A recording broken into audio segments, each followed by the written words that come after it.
2026 is an excellent time to buy an iPad, and thankfully you have many different size, colors, and price points to choose from. So in this video, I'll be comparing every iPad currently sold by Apple in 2026 and telling you what to look out for so you don't waste your money, and I do have some strong opinions in this video, so let's get right to it. Okay, so here are the 4 iPad models currently sold by Apple. So first off, we have the iPad mini. This is a $499 mini iPad. It starts at 128 gigs of storage. Then we have the base model, the entry-level iPad, which starts at $349 and starts at 128 gigs as well. Then we have the iPad Air. This is the 11-inch model. It starts at $599 for 128 gigs, but there's also a 13-inch model that starts at $799. And then we have the iPad Pro, the Mac Daddy here, that starts at $999 for the 11-inch model, and that is for 256 gigs, but there's also a 13-inch model that starts at $1299 for 256 gigs. And some of these iPads will be getting a fresh upgrade in 2026. However, none of the advice that I'm going to be giving in this video is going to change even if we get an upgrade unless I state otherwise. Okay, so let's start by talking about the design and the build quality. So we're going to start off with the iPad mini over here. And you can see it's sticking magnetically to the base model iPad. So this thing, just picking this up, it just feels like an oversized iPhone. It is very tiny. So this thing comes in at one size only, and that is 8.3 inches. So this is the smallest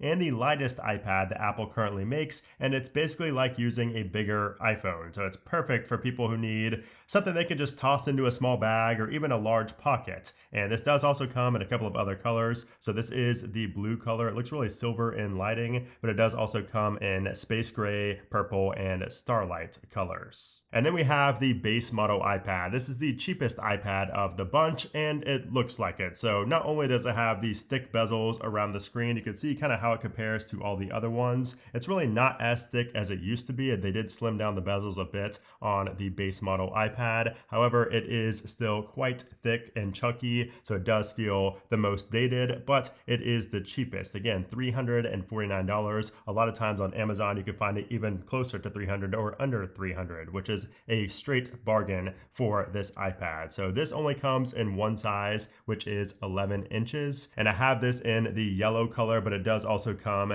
in blue, pink, and silver. So keep in mind, this is the latest model that was released in 2025. However, there will be a 2026 model that's most likely just going to be a spec bump upgrade and potentially get Apple Intelligence, which we'll talk about that later on. But again, the advice throughout this video is going to remain the same for all these iPads, whether they get an upgrade this year or not, because I will tell you, what those differences will be in the upgraded model. And then we have the iPad Air. So this is also an 11-inch model, but it feels quite different from the base model iPad. And you can see kind of when I hold these up side by side that they look a bit different as well. So you can see the thinner bezels on the Air, and it's also just a good bit thinner for being the same 11-inch screen size. So this is the iPad Air. This comes at both 11-inch, which I have right here, and 13 inches, which is the same size as this iPad Pro right here. It also has Air in the name, so it is going to be lightweight at just over 1 pound. And I really love the Air's form factor because it does just have that lightweight feeling. It does have that 11-inch screen, and it looks better than the screen on the base model iPad, even though it's still 11 inches. You have more of that screen real estate with the thinner bezels, and also it's just lighter in general. It just feels really good in the hands, and that's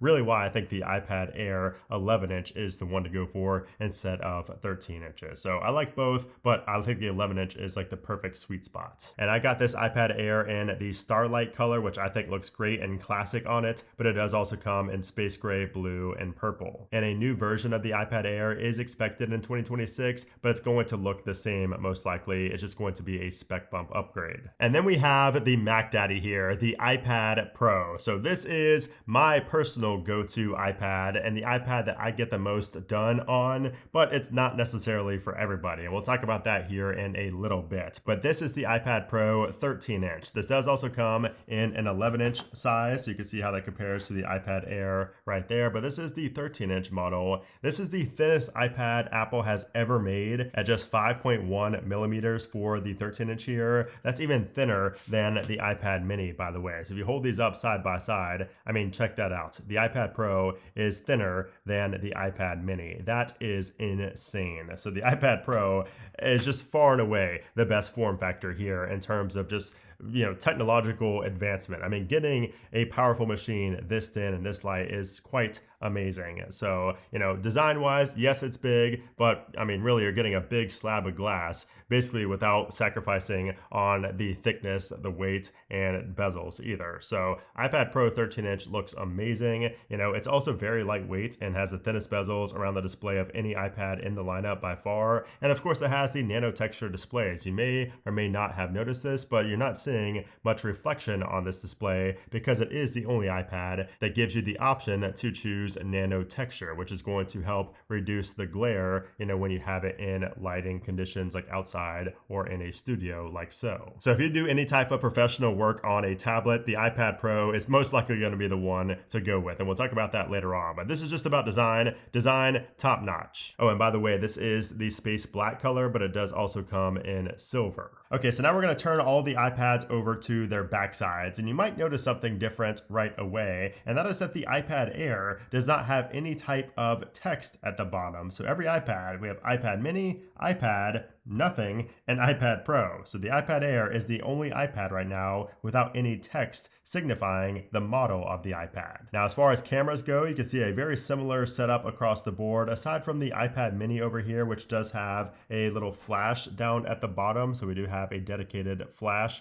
right there, whereas it's not as large on the other iPads. So we do have a single camera, single camera, single camera, and then we have a dual camera right here for the iPad Pro. So it's actually more just, one camera lens, and then we do have the LiDAR scanner, the flash, and all of that as well. It's just the camera setup looks a bit different, but it's still pretty much the same camera right there. It's a little bit better, but mostly you're just getting the addition of the LiDAR scanner on the iPad Pro. And take a look down here. We do have the smart connector on the iPad Air and on the iPad Pro. However, we do not have the smart connector on the base model iPad or the iPad mini. So that's going to be for the keyboards like the Magic Keyboard. Also, all of these iPads do have USB-C. However, the base model iPad is going to have the slowest transfer speeds at just 500 megs a second compared to 10 gigs a second on the Air and the mini. Meanwhile, the iPad Pro has a Thunderbolt port, so that goes up to 40 gigs a second. So a major difference when it comes to file transfer. So if you are somebody who has like an SSD and you're transferring files from maybe like an SD card on your professional camera to your iPad, you're going to see a big difference with the iPad Pro compared to all the others in terms of speeds. And then if we flip these back around to the front, we also have Touch ID on all the iPads except for the iPad Pro, where we have Face ID. So all of these have Touch ID in the power button right here. So you can see we kind of have a touch sensitive button right there. So if we go ahead and unlock, you can see it says rest to open right here with the iPad mini, and we unlock our iPad using our Touch ID, our finger right here on the power button, which is very convenient. However, nothing beats Face ID in my opinion, and the iPad Pro is the only one with Face ID, and I think that wins. Now, before we talk about the accessories for these iPads, and also one of the biggest differences between these iPads that not many people are talking about still in 2026, we need to talk about the displays. And just take a look at the iPads right now. They all have a glossy screen except for the iPad Pro, which has the nano texture display, which gives it that matte feeling, and it feels amazing when you're using an Apple Pencil. However, if you don't have the nano texture display, you can get a similar result with a Paperlike screen protector. Because sure, the normal glossy screen is fine, but it gets smudges and the pencil doesn't flow as well, and it just simply doesn't feel like paper. Paperlike uses the microbead nano dot technology to give you that feeling and resistance as if you are writing on real paper without grinding down your Apple Pencil tip. And you also get added protection from scratches, all without sacrificing the clarity of your screen. Oh, and it also helps mute those annoying reflections as well, kind of like nano texture. The install is also dead simple now because we have the Butterfly application system. So it has a 4-layer sheet to catch the dust, and the helper tool gives you a perfectly aligned install. So if you haven't tried Paperlike, especially this improved 3.0 version, you should give it a try. So you can get the best deal by using my link down in the description below. There's also a 100-day satisfaction guarantee. Okay, so the iPad Pro has the best display of all the iPads, and it's really not even close. So we have the Ultra Retina XDR Tandem OLED display, which gets you 1000 nits of standard brightness and 1600 nits of peak brightness when watching HDR. It also goes down to a 1 nit minimum. This is also the only iPad with a 120 Hz ProMotion display. The rest are at 60 Hz. And this is also the only iPad with the nano texture display option, which is a must in my opinion if you use your iPad outdoors, at coffee shops, and airport lounges, places like that where I can't see the reflections of people walking by me is so clutch. I will not buy an iPad again for my main iPad without nano texture. So that means for me, the only option is iPad Pro. So yeah, clearly this is the gold standard for creative professionals working with visuals or anybody who binge watches shows a lot on their iPad, especially in the dark. So the blacks are going to be noticeably more black than the mini LED displays, and especially more than the regular LED displays like the base model iPad right here. So these two, you're going to see a massive difference in overall display quality, especially when you have these in low light. Now we also have the iPad Air, which is honestly not too far behind the iPad Pro. Like, yes, I praise the iPad Pro a lot. Yes, it's really amazing and by far the best. But honestly, the iPad Air is not really too far behind, especially for your average consumer who's not going to nitpick and look at every single detail like I am. So the iPad Air has the Liquid Retina display, which is an LED display, and it has 500 nits of peak standard brightness on the 11-inch and 600 nits on the 13-inch. So it doesn't get nearly as bright as the iPad Pro, but again, unless you're outside or really nitpicking this, you probably won't tell a huge difference there. However, one big con of the Air is that yes, it's a 60 Hz display like by itself compared to 120, but also for external monitors, external displays, the Air only supports 60 Hz for external monitors, whereas the iPad Pro also supports 120 Hz externally, not just on the iPad itself. And then we have the base model iPad here, which has the same Liquid Retina LED display, the same one as the iPad Air, with 500 nits of peak brightness. However, it is not a laminated screen, and it also does not have the anti-reflective coating. So it's going to be a bit worse than the other iPads in that regard. It also only has just sRGB colors instead of the P3 wide color gamut. So colors are not going to pop as much on this base iPad. Again, it's just give and take. It's the cheapest iPad, so you are going to have some compromises. And then we have the iPad mini all the way over here on the end. So this is a compact little display. It's honestly very crisp given its size. It's also a Liquid Retina LED display with 500 nits of peak brightness. Now this is expected to be upgraded to an OLED display later this year. So that's going to be quite impressive to have on an iPad mini, but for right now it does have the same LED display, but once it gets OLED, that could be a contender for the best display right behind the iPad Pro. Okay, so now let's talk about accessories for the iPad, because accessories can honestly make or break your overall experience with the iPad. Like for me, it makes my experience. I have the Magic Keyboard and an Apple Pencil Pro, so that makes my experience so much better on my iPad Pro. So this can be quite confusing though if you're new to iPad or if you haven't really looked at accessories in a while. So let's break this down. Okay, so if you're looking to get the iPad Air or the iPad Pro, the cost of the Magic Keyboard is kind of a hard pill to swallow. It is pretty expensive, but it's one of the only accessories that I instantly buy,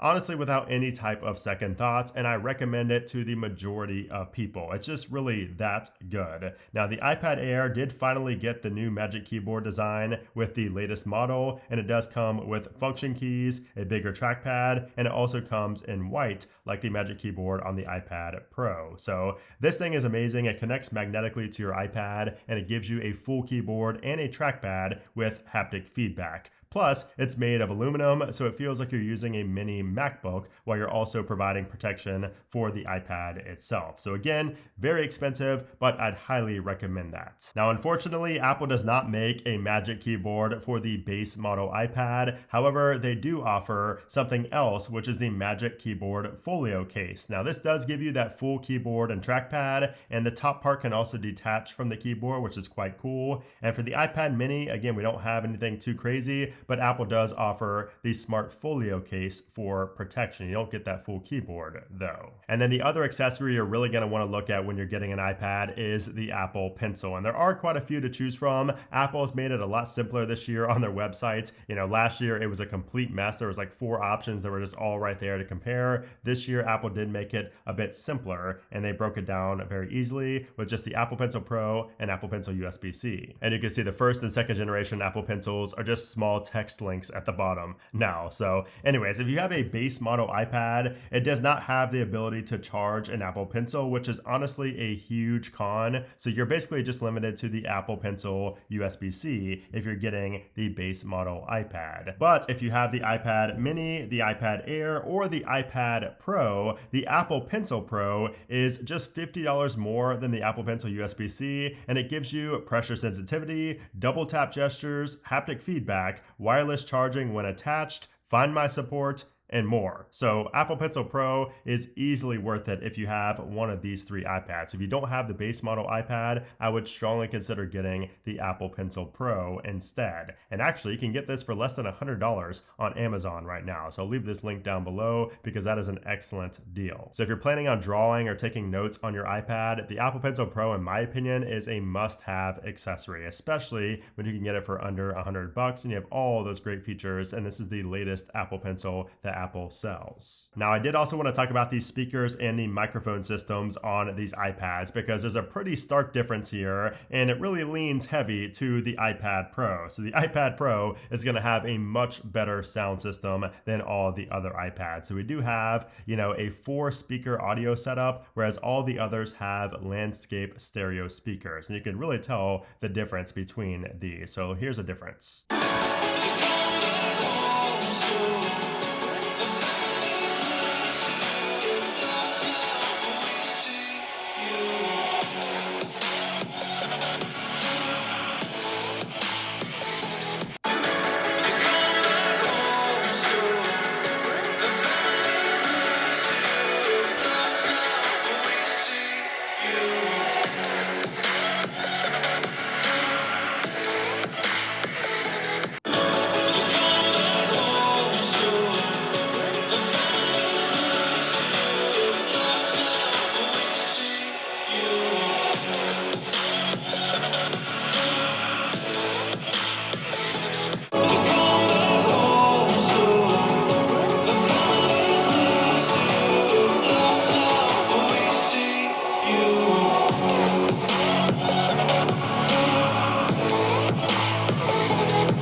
And then for the microphones inside, the iPad Pro also takes this one because it has a 4 studio quality microphone setup, whereas the others only have a 2 microphone setup. So double the amount of microphones, and you could tell the difference there as well. The iPad Pro sounds better. So here's a test. Okay, this is trippy, but we are now doing an audio test, testing out the microphone of all 4 of these iPads. So I have the same video going right now. You're probably going to see some weird videos, but this is what I sound like on all of these iPads. So I'm expecting the iPad Pro to sound the best here, but we'll see. Just how much better is the iPad Pro compared to the iPad, iPad mini, and the iPad Air? You guys let me know in the comments.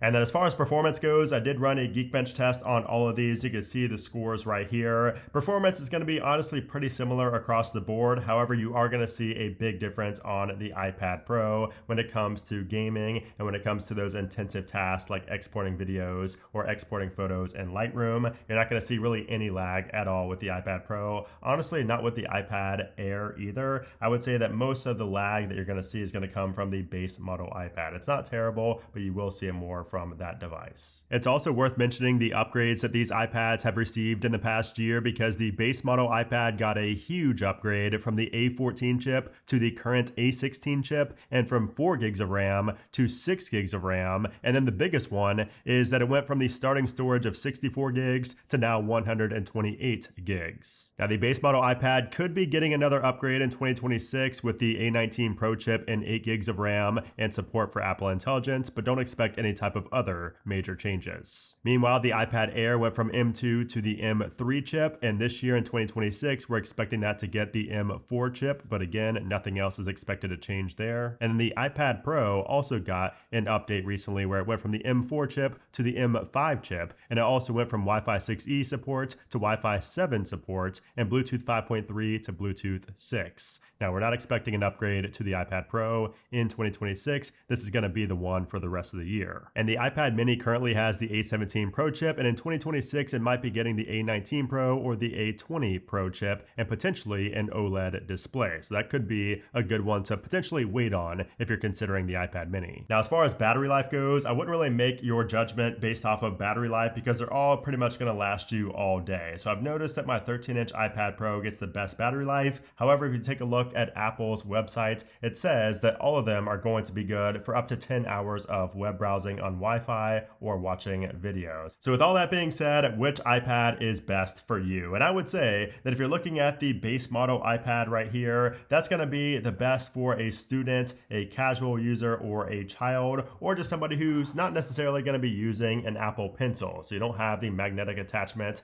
so it does become a little bit more cumbersome to use an Apple Pencil with the base model iPad. So if you don't plan on getting an Apple Pencil and you're really just a really light user in general, the base model iPad is really, really hard to beat for that $300 price tag. And this is also the best iPad for those who don't want a small or a large iPad. It's kind of just in the middle, and also for those who don't need the latest and greatest technology, because again, it's just so hard to beat this thing for the price. This is by far the best bargain of the bunch. And then we have the iPad mini. I just love holding this thing. So the iPad mini is going to be a solid option for travel since it's so compact, it's so powerful, and it just works great with the Apple Pencil. Surprisingly, because it's so small, it still works so great with it, and it fits perfectly on there. But also it's less than $500, so like you get all that with a under $500 price tag. This is something that I would highly recommend if you are somebody who travels. But if you don't travel much, I would probably not recommend the iPad mini because the form factor, it's going to start to feel more like, your iPhone, especially if you have a Pro Max phone, if you use it around the house.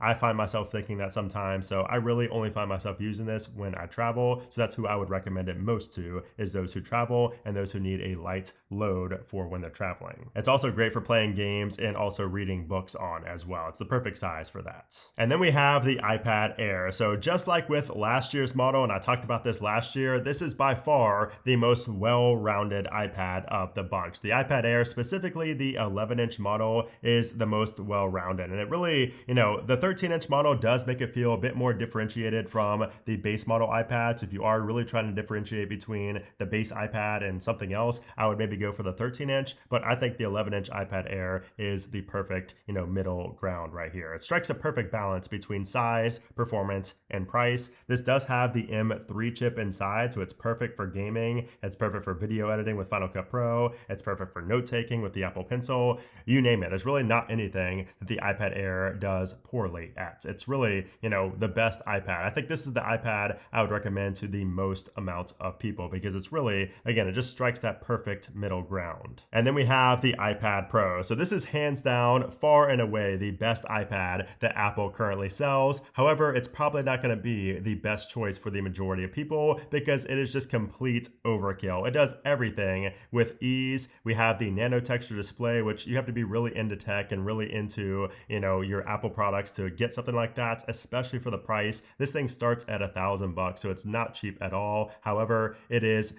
by far the best. I mean, just design wise, it looks amazing. The cameras, the speakers, the microphones, the performance, the magic keyboard with it and everything. It is just the best iPad hands down. So if you're a creative professional, or if you're just a daily power user, or if you just, have the extra money and you're somebody who needs the latest and greatest and you want the latest and greatest to make you happy, iPad Pro, don't even ask another question. This is also the iPad that will last the longest. So we have the M5 chip inside. So this thing is going to last you forever. So don't worry about upgrading your iPad for a long time if you get the iPad Pro. Oh, and it also has that fast Thunderbolt port, which makes it really great for connecting to accessories and displays. It's going to get you the fastest transfer speeds as well. So So I think if you're trying to decide between the iPad Air and the iPad Pro, you not only need to consider the overall display technology and the 120 hertz refresh rate on the Pro, but also if you want the nano texture display or not, which I absolutely love. And also for gaming,